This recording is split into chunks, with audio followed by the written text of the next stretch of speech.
Join it in progress, but we want to let you know that General Hugh Shelton, who is the commander of U.S. forces in Haiti, is going from the command ship Mount Whitney to Port-au-Prince, and we'll check in with CNN's Jim Clancy. Jim? Well, we are seeing that air activity. We've spotted at least a half a dozen helicopters in the sky right now coming from ships offshore. They are most likely taking General Hugh Shelton, the commander of the multinational forces, into the civilian airport here in Port-au-Prince. Above them has been flying around for some time now in the skies an AC-130 gunship. This is the kind of airplane that was used in Somalia. It is equipped with a 105mm howitzer. It also has on board 4 cannons. They can be configured, 2 20mm cannons, 2 40mm cannons, extremely accurate in providing defense on the ground. It can fire and hit a target from a large distance away extremely accurately with its guidance system on its different weapon systems.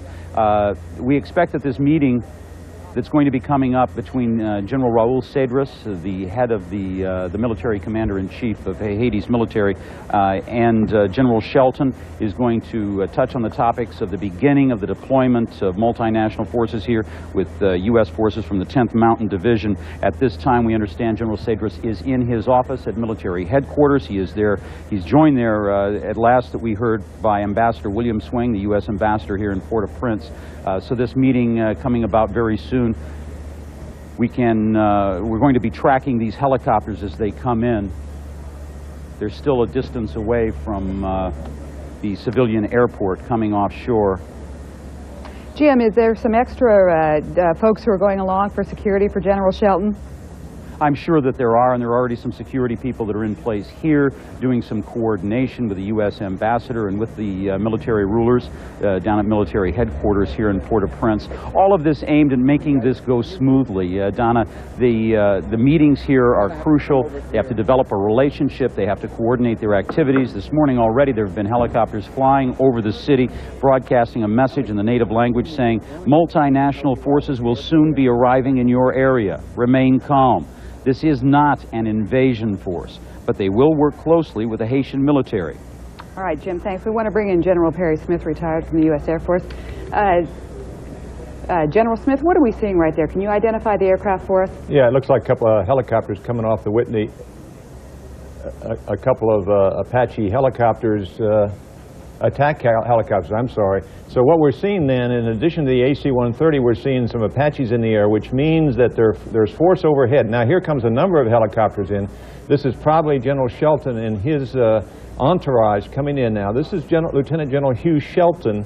He will be the Joint Task Force commander, and he will be the main person working with General Cedras and then later with Aristide in trying to work this cooperation between the Haitian military and the U.S. military. So this is the first team coming in. The major forces, the troops themselves, will be mostly 10th Mountain Division folks, and they will not come in until early afternoon. Those are the folks who will be coming in first then? Excuse me? The troops that you were talking about, General Smith, those are the first wave that come in? The first wave that will come in, and they will be the 10th Mountain Division. This is General Shelton with a whole host of accompanying helicopters, which is probably support people for him from his staff, as well as probably some security people. They'll be landing very shortly now, and we'll get perhaps a chance to see General Shelton, and he will be a key player. We're going to see a lot of General Shelton over the next few weeks. General Shelton will talk with General Cedras, and it's probably one of the same efforts that former President Carter talked about when he said that General Powell had such deep respect coming from General Cedras and the folks in Haiti. A military man being able to talk to a military man. I think that's true, and of course General Shelton, having had 2 combat tours in Vietnam and having just done the Desert Storm operation, he was in the 101st at Desert Storm with a lot of combat experience, a dedicated long-term soldier, graduate of the National War College, and those kinds of things. That kind of rapport which General Powell had with Cedras should be able to be maintained between General Shelton and General Cedras, and hopefully that's what you're going to need. You need, because there are a lot of issues that have come up, there's going to be a lot of confusion, there's going to be a lot of delicate negotiations, and so you need somebody of Shelton's background to be able to do that job. Back to Port-au-Prince with Jim Clancy. Jim? Well, we're just continuing to watch these helicopters as they move towards the civilian airport, we believe. I'm trying to keep some track of them. CNN's Richard Blystone is at the airport. He'll be trying to get in there. There was a few problems there this morning. Of course, this is an uncertain situation for a lot of the Haitians, and what we are running into more on the ground is low-level staff that they aren't certain how they should react when the international media is coming in. All right, Jim, thanks. Colonel Dickinson has joined us. This is a gun team of Apache helicopters coming in. A lot of firepower there. We can see them, but let's go to Richard Blystone. And there, Richard. Jim, I'm seeing a lot of helicopters. We're told they're Apache helicopters heading in. This arrival has been much delayed. We had expected at dawn that Lieutenant General Shelton would be here to meet with General Cedras, or that U.S. military officers would be here to meet with their Haitian counterparts. The only people in the welcoming committee at the moment are an Army major from the U.S. Embassy and a captain from the Haitian Army who I believe is in charge of the airport. So it's an arrival without a grand welcome, Jim. Let's go to Colonel Dickinson, and he can give us an idea of what's going on. Colonel? Yes, what we see here is a large force of helicopters. The more slender helicopters, and that's an OH-58 right there, that's an observation helicopter. That particular helicopter can call in fire from any source. The AC-130, other helicopters, ships offshore. That helicopter probably will not land. Also, you saw the slimmer helicopters there for a while that were flying usually in pairs. That's the Apache helicopter, and it also is an assault helicopter that can provide gunfire. And then, go ahead. Go ahead, you go ahead. The larger helicopters that we saw in big groups are the UH-60s that will land carrying troops. Here we see a formation of helicopters. The ones with a very slender aspect in the front are the Apache attack helicopters that probably will not land. Do they do a flyover for some sort of security first? They're providing the security for the forces that will land, and of course they hope not to fire, but if there's any problem as the forces go in on the ground, those attack helicopters can provide fire in any degree necessary. Yeah, and I'd like to add, this is General Perry Smith, I'd like to add that the fact that there are Apaches in the air and AC-130 gunships in the air reinforces the point that's been made by General Shalikashvili and others that this negotiation and this operation is not based on trust between the two nations. It's based on force, and so that force is there.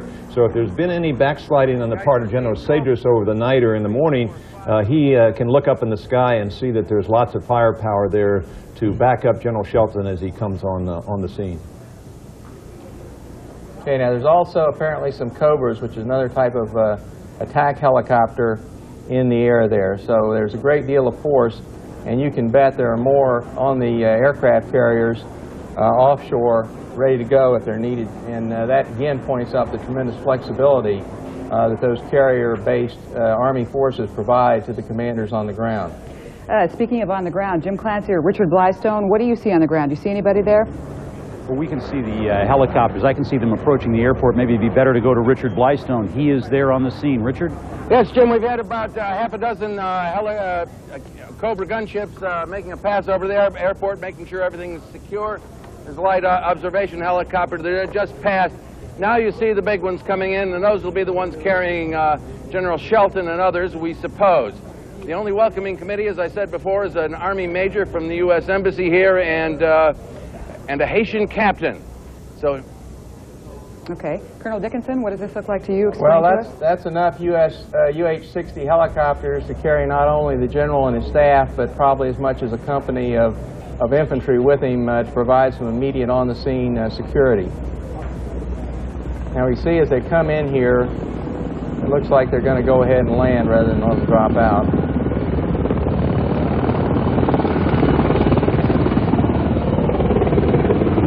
Don, aren't these mostly cargo-carrying and personnel-carrying helicopters, UH-60s? They are, but these particular UH-60s are extremely well armed. It looks like they've got rockets, they've got machine guns, on there also. So this is a heavily armed force coming in here right now. Well armed to make the point that you were making, General Smith. Yeah, and if there's any problem, you know, the United States Army is ready, and this is, and the United States military is ready, and so that's clear. You notice how they're coming in now. They're assuming there may be a problem, and so they're ready to take action if necessary. Can we go to Richard Blystow now at the airport? And Richard, can you tell us, was there anybody with guns out there today? Any sign of these citizen soldiers or anyone else out there today? Jim, the only people with guns today were militiamen, or rather a ragtag bunch, and a dozen at the most, guarding the airport, and most of them didn't know really what was going to happen. As you can see out here, the soldiers from the... As you can see out here, the soldiers who come off the helicopters are being prepared for anything. We have, however, a little bit over to the left, one gentleman who is not worried at all. He's walking out towards the U.S. Army Major who's here to meet him. I don't know who he is yet, and there appears to be some civilian and two military officers from the Haitian Army who are here to greet him. Okay, Okay, you can tell that something's happened here. The soldiers are getting up. They obviously didn't receive any fire. This is more of an administrative move they're making here, so at least the initial occupation has gone well from their point of view on the ground. And I might add that Lieutenant General Shelton is not in this first group, will be coming into the second. Right. These are security forces to make sure the airport is secure for General Shelton's arrival, as well as the staff people that will be coming with General Shelton. And what will they do now before they bring General Shelton in? They're looking around, making sure that the environment is safe for him. Well, that's right. And these people are specialists in security. There are probably some military police in this group as well as infantry. It's just a cautionary move to make absolutely sure that the airport is secure and that there's no danger to General Shelton as he comes forward. When he goes in for a meeting with General Sadrith, who will he take with him? I would assume he would take some of his security people as well as some of his staff people, because there are a lot of details that need to be worked out. So he'll have a fairly large contingent of staff officers as well as the security guard. Jim Clancy and Richard Blystow in Port-au-Prince, set the scene for us. Keep us posted what's going on there. We see you, Richard, just for a moment there as the camera's moving. Come and talk to us. Richard, Jim, are you there? Moving into the airport now. There was obviously a little tension when they arrived. The colonel came around and told them to cool it, take it easy, that everything was all right. But obviously there still is a little tension. The non-commissioned officers are shouting orders to them, telling them where to go and to stay cool. Moving now into the airport. The name of this airport is Mayagate, which means the spoiled corn in Creole dialect. It's a civilian airport, and it's been out of commission, of course, since flights started coming in here earlier this year. We're going to move down now and try and get on the ground and talk to some of these soldiers. Okay, Richard, while you do that, Colonel Dickinson, as they come in, what's the chain of command here now before General Shelton comes in as they're searching and looking? Well, I didn't see the officer in charge. Somebody identified as a major. We have mostly very junior officers here, I'm sure, the major being a field grade officer, but there's probably a captain, several lieutenants, and then the non-commissioned officers and private soldiers. One interesting thing to note here is the tremendous load these soldiers are carrying. These are very strong men, and you saw some of them were having difficulty with that load. They're carrying 80 to 100 pounds of weapons, communications equipment, and supplies. So they're coming in fully loaded as they would have had it been an assault force. Obviously, they don't know what they're going into, and they're having to be careful, as are the Haitians. Exactly. And what determines the number of folks that they would bring in on a mission like this? Well, this force has come in, and apparently there's been no problem.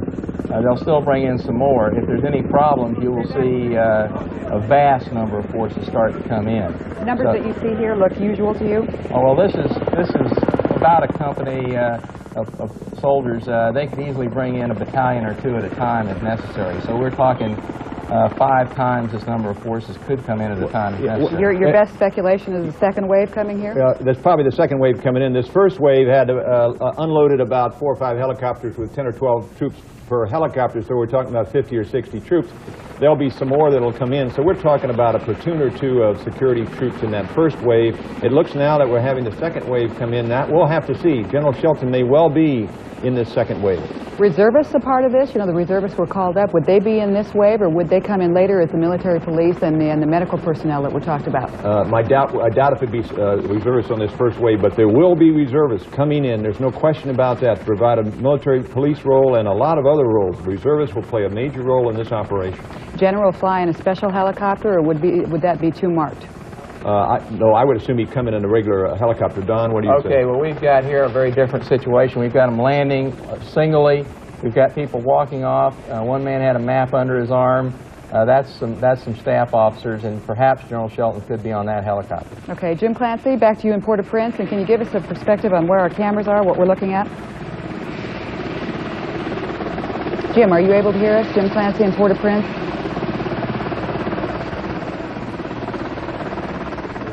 Jim is not. Perhaps you folks can recognize General Shelton if he's in this group. Okay, go.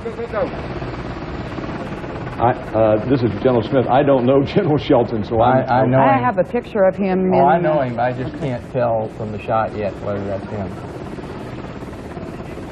If I can jump Now in. we get more information that perhaps General Shelton is coming in the next wave.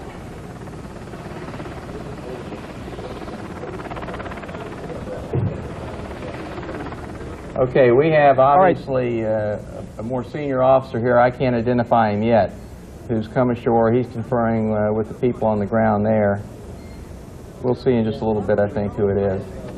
Okay, as we look at these live pictures at the airport, I want to just point out, you see a lot of the press down there. We were told to try to stay out of the way of the military.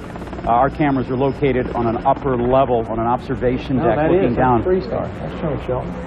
That is Shelton? I think so. It's 3-star. Okay. Trying to get it close enough. Trying to get a This close is enough a, shot to decide. we whether understand it now there's helicopters all over the area in the skies, not clear where exactly they're going to be landing.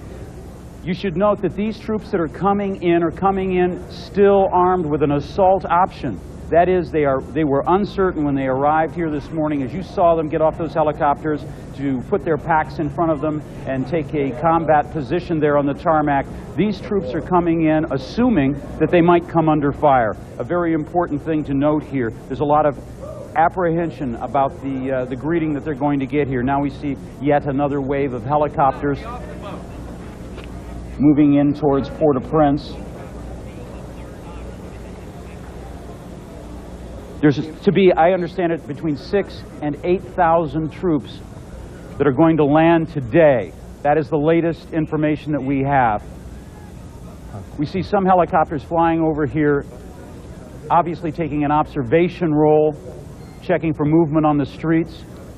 As I said earlier, according to some sources that we have, U.S. forces are still considering that this situation is one in which they must reserve an assault option.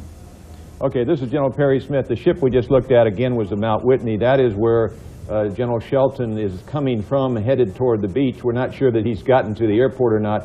Another general who we think has just landed is Major General David Meade. He's an important personality. He is the commander of the 10th Mountain Division, and that unit is the one that will provide the primary force here on the ground, not only in the first day, but first weeks ahead.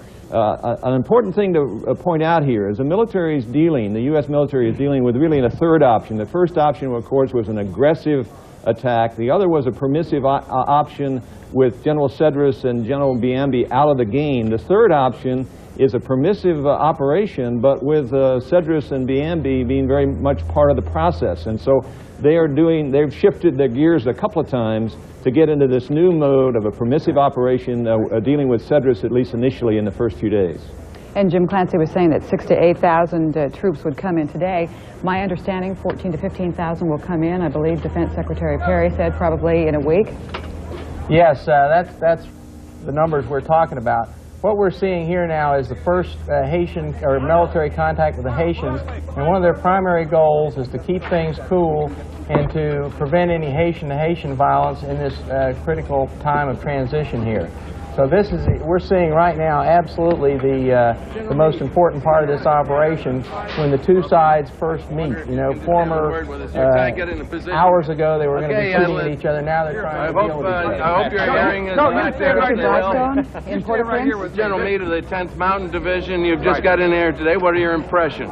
Well, we're happy that everything is quiet and that all the good work was done over the weekend by President Carter and his delegation and General Cedras and the delegation from Haiti. What are your major apprehensions, your major concerns while you're here? We don't have any right now. We think that we've got a great team that we're going to bring in here, a terrific multinational force.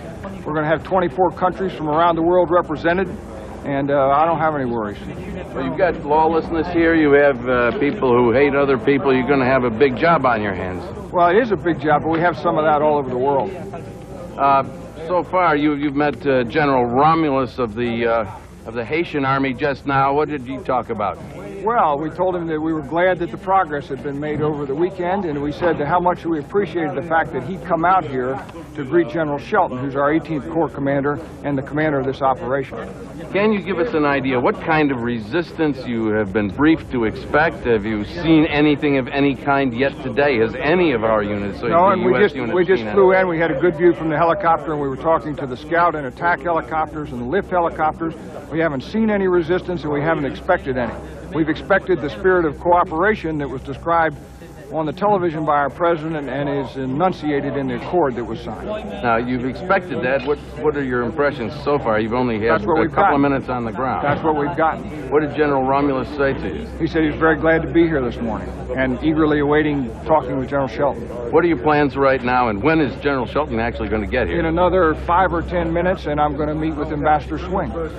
Okay, thanks very much, General Meade. Okay, nice to see you. General, could I just ask you, what are the rules of engagement for the troops? Once again, with General Perry Smith and Colonel Don Dickinson back here in Atlanta, reiterate what we're talking about here. Who's gone in and who is not going to be going in, since this is, I believe, General Smith, as you said, it was a permissive rather than a non-permissive operation at this point. Yeah, who's going in, of course, is the 10th Mountain Division, but in addition, the General Shelton, Lieutenant General Shelton, he's the overall commander with his staff, who is not coming in, is the 82nd Airborne, which was planning to come in a non-permissive environment, is not planning to come in force, and the Marines at the moment are not planning to come in. So it's a different kind of a force packaging arrangement with the 10th Mountain Division being the main business. Remember now, again, to re-emphasize, force is in the background here, very much in the background. So if there are any problems, the U.S. Army and the U.S. military are ready for those kinds of things. There's been a lot of talk about reconciliation among forces, but there are a lot of meanings of that word. The carrier that we see off in the background is one of the two. It's either the Eisenhower or the America. Remember, those are the two major U.S. Air Force aircraft carriers, U.S. Navy aircraft carriers, which are operational mobility platforms now that hold the U.S. Army troops that are coming in by helicopter into the areas. We're going to see a lot of helicopters, a lot of forces coming in over the next few hours. Colonel Dickinson still not operating under trust, though. No, we have, you just saw some footage there of a Cobra that can provide air support in the event of any problems. One of the shots right before that showed an artillery officer checking his global positioning system so he knows exactly where he is. Those soldiers have armor on right now, and they're at the ready in case anything does happen. It's always better to be ready than to be sorry. Going in as you are under the operation as you understand it now, what changes would you have made and what will you be watching for? Well, they have had to make really very few changes. This is a third option that nobody had really counted on, but since we don't know for sure that we're not going to be opposed, they're basically going in ready for a hard option if it has to go down, but we're doing it in daylight. That's good from the standpoint of establishing relationships.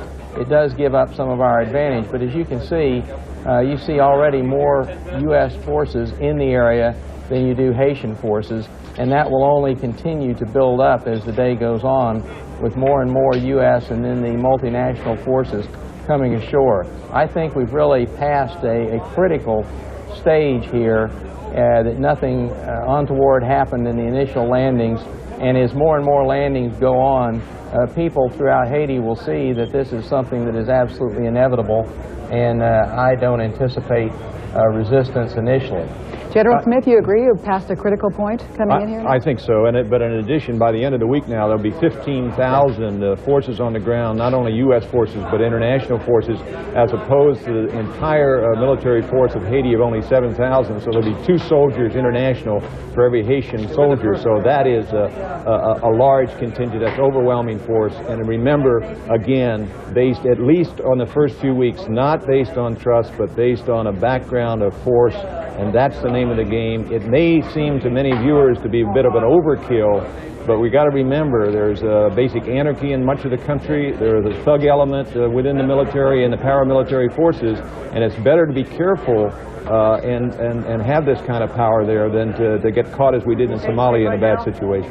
How would you guess that they will take the 6,000 to 8,000 troops who will arrive today, then the 14,000 to 15,000 who will be in by the end of the week? Where will they fan out to? What will their jobs be? Well, they're going to fan out all over the country. Their main focus, of course, will be in the Port-au-Prince area, where most of the Haitian military is, and many of the problems, the ghetto areas, the radical elements, and all that. So there'll be a lot of concentration of forces in and around Port-au-Prince, but there are a number of other cities and other outlying areas, and they're going to be there also. They'll be all over the country, and that's why it's going to require, as Don Dickinson has mentioned, really good leadership down at the small unit level, because in many cases out in the countryside, it'll be a sergeant in charge or a lieutenant in charge, working with the Haitian military, working with the civilians in a cooperative kind of way. So there's going to be a lot of delicate negotiations and a lot of delicate discussions that will take place. They said they would work with the Haitian military. How tough to meld the U.S. forces and the Haitian and the international forces who will be coming in? Yes, that's going to be absolutely key to this being a successful operation, Donna.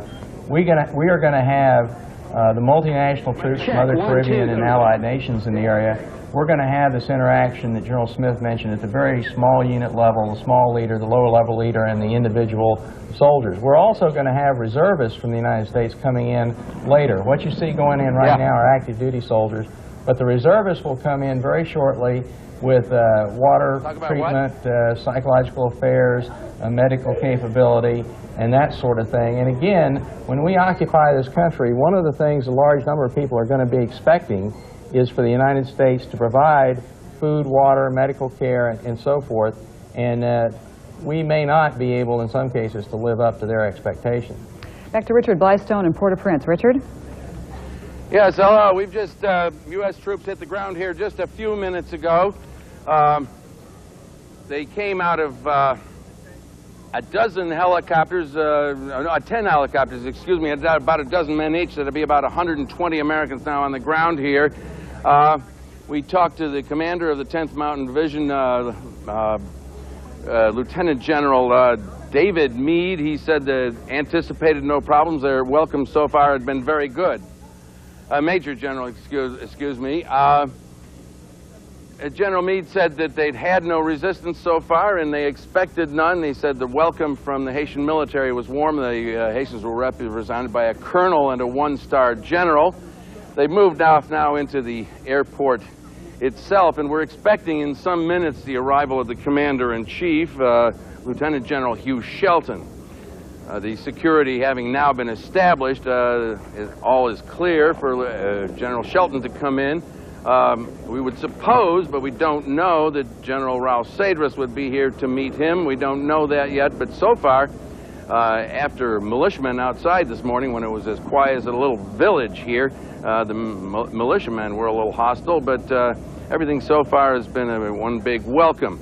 This will be the gateway to Haiti for the military forces of the U.S. and the coalition for the duration of their stay here. It'll probably be also the major logistics point. And all we can do now is wait the arrival of the commander-in-chief of the coalition forces. General Smith, after the U.S. troops leave, do you think that the international forces are going to be strong enough and well-trained enough to take over the police-keeping force? Well, first of all, the U.S. forces are going to be there for quite a long time. How long? What's your best speculation? Well, initially... One second. Let me interrupt here while we have this picture on here. Richard, what is this? Richard Well, this is Blystone? obviously what we've Oh, got Clance, here. I'm sorry, this- Jim. That's all right. We've been going around here quite a little bit. People are keeping a close eye on what's going on. Haitians are amazed. Even though they've seen it all on television, even though they heard Acting President Jonas Sant's words last night, they simply can't believe that they're seeing it, that it's real. A lot of people last night when they heard President Clinton were bitterly disappointed that President Aristide wasn't returning and returning with U.S. troops immediately. This for them is confirmation after years, and it's certainly months and months of promises from the Clinton administration, promises from the international community that something was going to be done. They're finally seeing it with their own eyes. And last night there was many of them that they still couldn't accept it, even though they heard all of the words. They just didn't believe it was ever going to happen. You can look at their faces. You can see how they are reacting. Now they're right here up on the hillside alongside us. But this is just one scene of the Haitians. Downtown, CNN's Rob Reynolds is standing by, and Rob, what is the situation? Rob, if you can hear me, Rob Reynolds, what is the situation down there? What are people thinking? We're having a little bit of trouble. Rob Reynolds, are you able to hear us? We'll try and get that communication problem fixed. We want to make one quick correction. Right. We said Apache is their Cobra helicopters, Cobra attack helicopters. General Smith, let's pick up where you and I were talking about the forces that would be needed after the U.S. forces leave and how long they would stay. Yes, I think, first of all, there's going to be massive U.S. forces in there, 15,000 or so. In addition, there are going to be a lot of international forces to be coming in. They're being trained now. There'll be more training that will take place. It'll be a slow handoff to the international force over a period of months. I'm not sure of the schedule, but it'll be a long time. The peacekeeping operation is planned to go into 1996 with a lot of international involvement. Rob Reynolds in Port-au-Prince, are you there? Jim Clancy, are you Hello, able I'm to bring standing in here on the roof of a building near the port in downtown Port-au-Prince, and we have been trying to gauge the reaction of Haitians to what's going on in Port-au-Prince today. Now, we can see from our vantage point here people walking around rather nonchalantly. No one is paying that much attention to the helicopters. Some people are craning up into the skies, looking to see where the source of the noise is and trying to find where the helicopters are flying. Down on the port, however, on the waterfront, there are hundreds of people lined up, and they've been lined up there for hours now, staring at the aircraft carrier, the other naval vessels that are out in the harbor here in the port. Earlier, I went to Cité Soleil, which is a notorious slum here in Port-au-Prince, to gauge the reaction of people there. Many of these people are supporters of exiled President Jean-Bertrand Aristide. Cité Soleil is a place where many of the politically inspired killings take place in the city. At first, when we arrived there, people didn't know what had happened. They said that their power was out last night. They couldn't listen to their radios or their television sets. But when the word began to spread around, people told us, we're seeing the boat out in the harbor. We're waiting to see what will happen. Many people also told us that they wanted to talk about how they felt, about their feelings about the coming of the American troops, yet they were still afraid. They were going to wait and see what would happen. They've been through this before, and they believe they're very cautious. Another man told me he was not satisfied with the news. He had heard the news of the agreement reached between American negotiators and the Haitian military authorities last night, but he wasn't happy. He wasn't satisfied with it. Now we'll go over to Richard Blystone at Port-au-Prince Airport. Richard?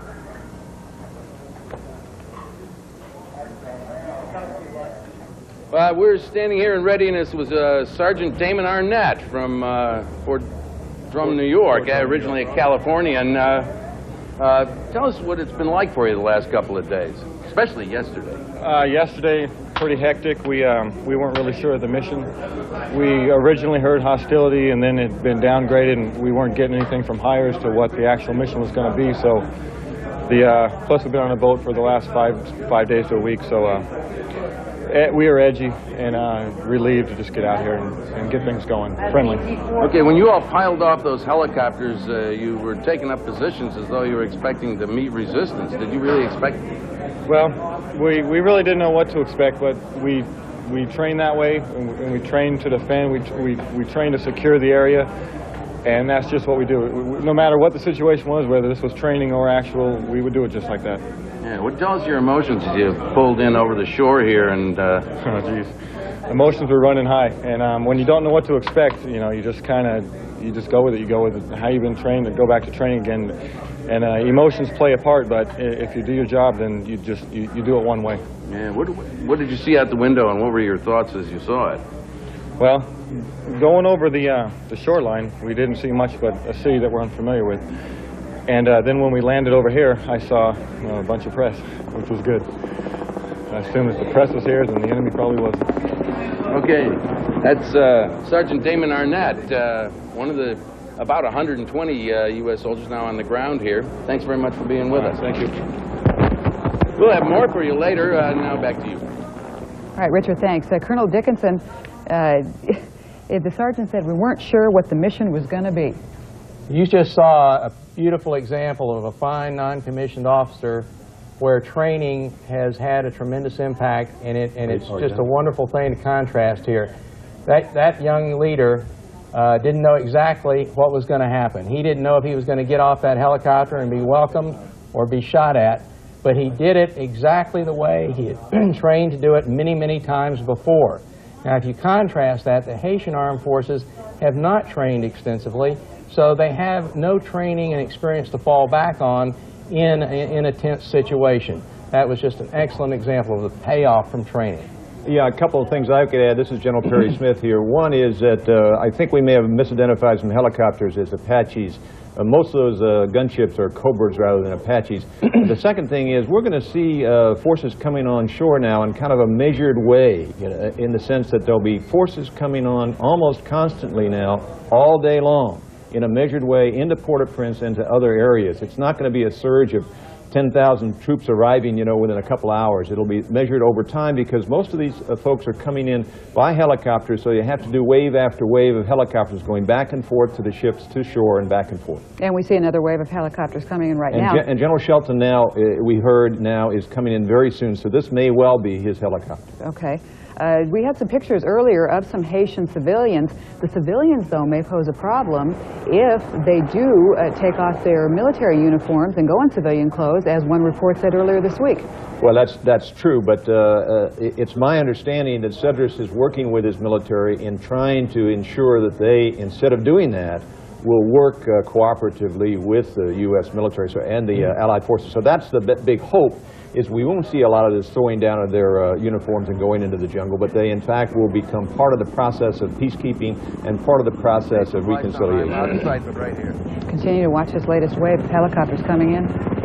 Yes, Donna, one of the things that we need to point out is the key role right now with the U.S. forces coming to shore is to secure key sites, the same key sites we talked about much earlier in assault. They're going to be low visibility insofar as the Haitian people are concerned. They're not going to be out actively mixing with the people to a large degree. Later on, when the Allied forces come in and the U.S. forces in greater numbers come in, that's when there'll be more direct contact with the Haitian people at large.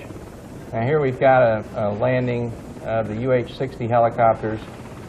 Back down to Richard Blystone. Richard, are you there in Port-au-Prince? I think he's walking toward the helicopter. I think that was Richard walking. I might add, if this is Lieutenant General Shelton getting off the helicopter now, he is the overall commander. Remembering the Lieutenant General is the senior general, Major General Meade is the Major General under Lieutenant General Shelton, and Lieutenant General Shelton will be the overall task force commander. He's the one who will be working directly with General Cedras in this area of cooperation. So we think that General Shelton is either just arrived or about ready to arrive, so perhaps Blystone will be out there to interview him shortly. I believe that's him running there trying to get some information.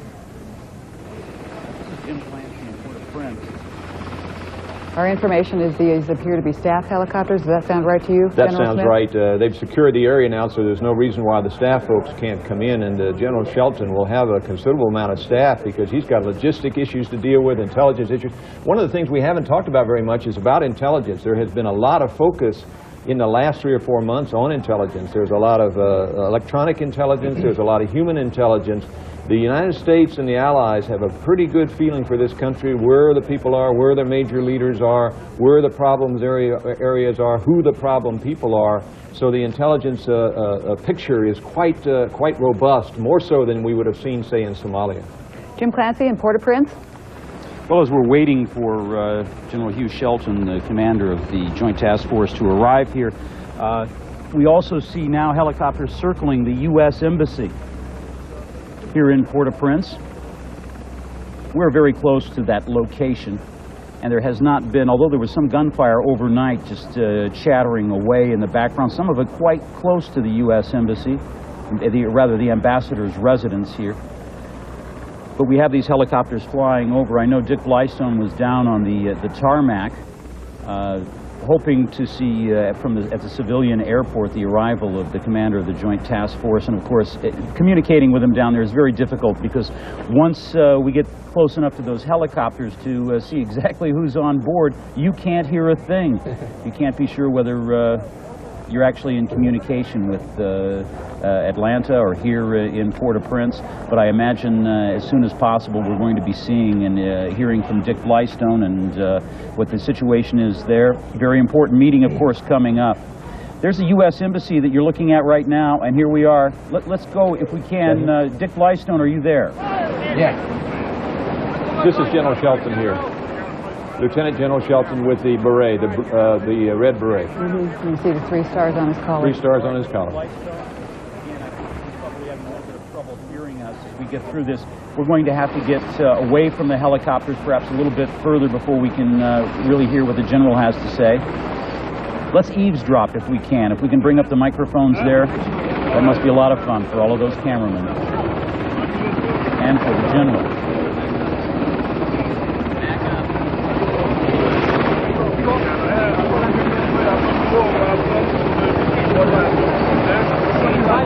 Here's General Shelton. We understand that while this is going on, a full brigade is being put into that's 3 battalions and being put into the airfields, and then this afternoon the port facilities will be secured. In a battalion we'll have about 550 soldiers, and then we have the 3 battalions in a typical brigade with some additional support troops. So you'll have anywhere from 1,200 to as many as 1,800 in a brigade, depending on how it's packaged. General Smith, that be considered overwhelming force for the safety? Oh, yeah, for the safety. Now, you're seeing General Shelton working his way through the press. He's headed downtown, and he's headed now to meet directly with General Cedras as we go forward. You notice he's got security people around him. I guess his greatest problem right now is plowing through the press.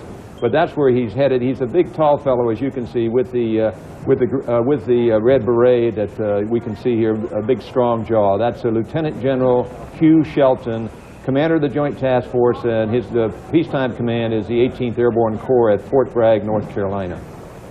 I believe he's from North Carolina, I was reading this morning.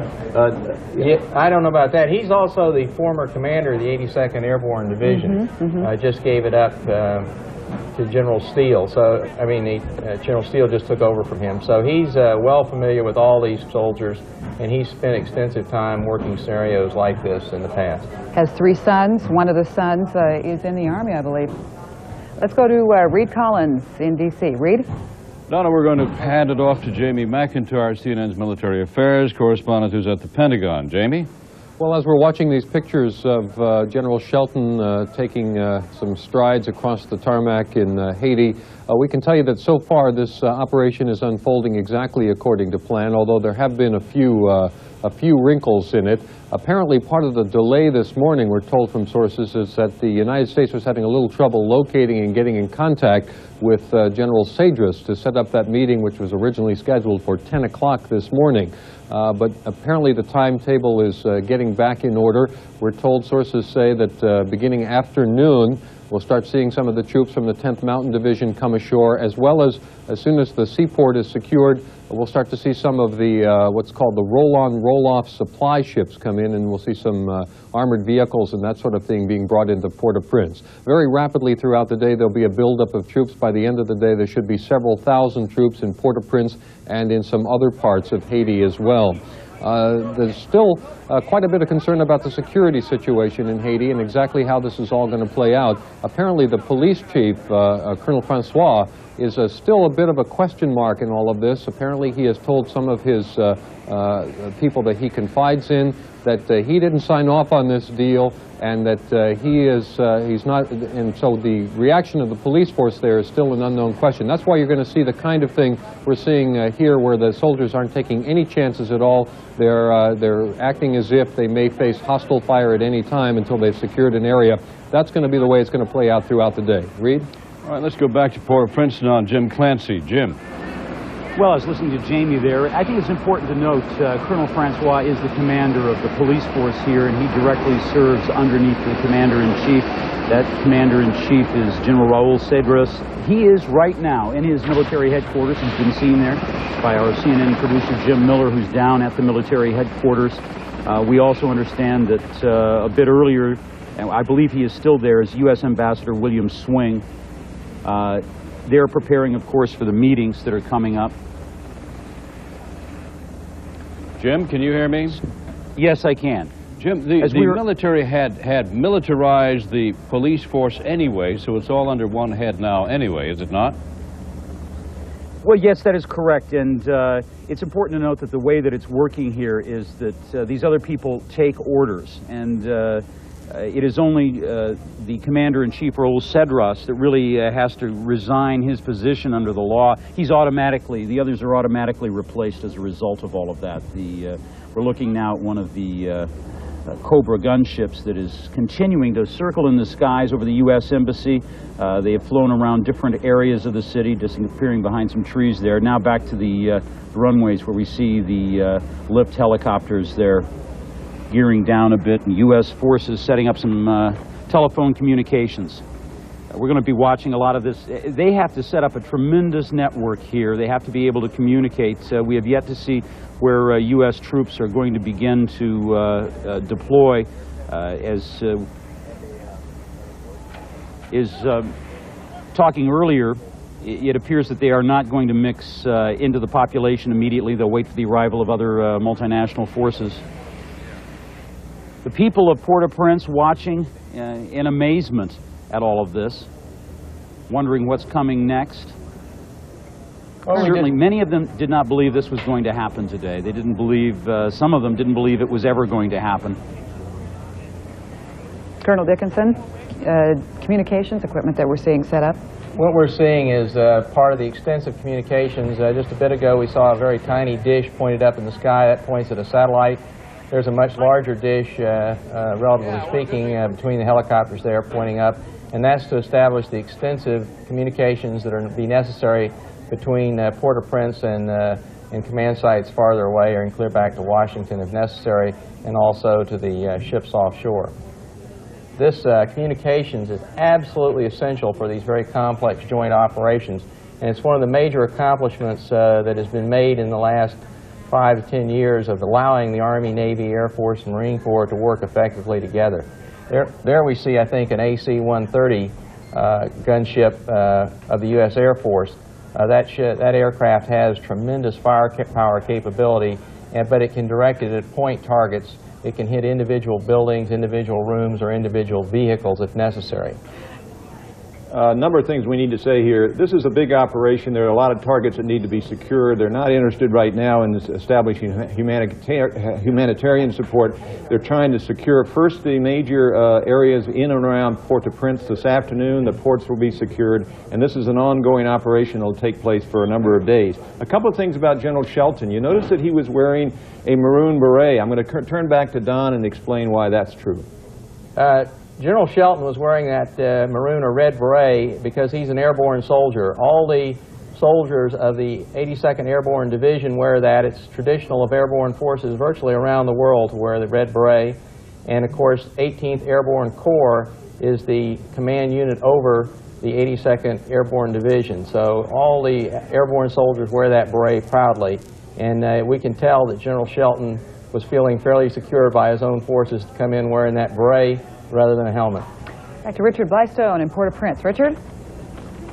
Hi, you've just seen the commander of the Joint Task Force here undergoing what he may well hope is the worst struggle of his time here, surrounded by press and cameras as he made his way from his helicopter into the airport terminal, accompanied by a couple of Haitian Army officers to start talking out what they're going to do here.